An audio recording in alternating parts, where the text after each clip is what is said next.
Motorists approaching Melbourne from the west endured another frustrating peak hour commute today, and the government says they'll just have to get used to it.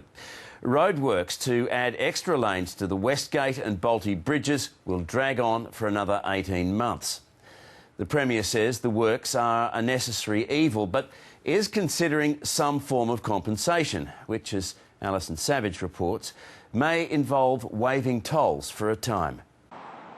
Melburnians had better get used to this, a $1.3 billion upgrade taking out one lane on the West Gate Bridge and one on the Bolte Bridge for the next 18 months. Now, I know there is significant disruption.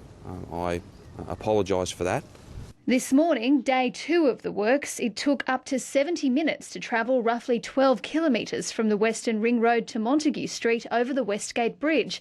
55 minutes for drivers who got off the freeway at Geelong Road to take Footscray Road, and 71 minutes from the Ring Road if you got off just before the bridge at Williamstown Road. If we don't make these investments, things will be much more challenging. The Maribyrnong City Council says residents in Yarraville, Seddon and Footscray are already finding it harder to get around, with traffic diverting through the suburbs.